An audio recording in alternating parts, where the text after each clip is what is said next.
As a commercial-style dual boiler machine, the Oracle Dual Boiler takes a few minutes to heat up. That's why we've introduced the new Breville Plus coffee app.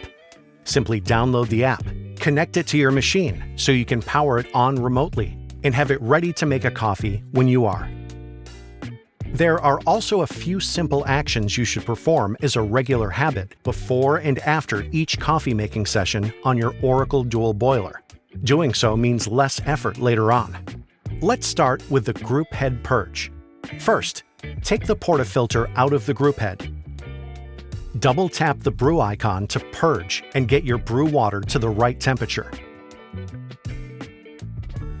Reinsert and lock the portafilter. Then double-tap the brew icon for a quick 5-second water flow. Wipe the filter basket clean and dry. This little step helps prevent channeling for a more even extraction. After brewing, remove the portafilter, then double-tap the brew icon to clear out any leftover grounds and oils from the group head. Remove the coffee puck from the portafilter, then wipe the filter basket and reinsert the portafilter into the group head. After your coffee session, run a clear water backflush before turning off the machine. This keeps everything in top shape. This also helps remove any residual oils from the espresso paths. First, empty the drip tray and locate the gray silicone cleaning disc supplied with your machine. Place the silicone cleaning disc into the filter basket, then insert and lock the portafilter into the group head. Press the brew icon to start the flow of water into the portafilter.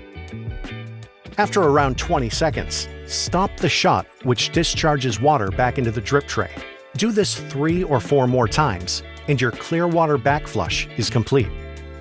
And finally, the filter basket rinse. Make sure your filter basket is cooled before removing and rinsing it in the portafilter under hot water. This removes any coffee oil residuals. If the holes in the filter basket are blocked, dissolve a cleaning tablet in hot water and soak the filter basket and portafilter in the solution for approximately 20 minutes. Then rinse and dry thoroughly before your next use.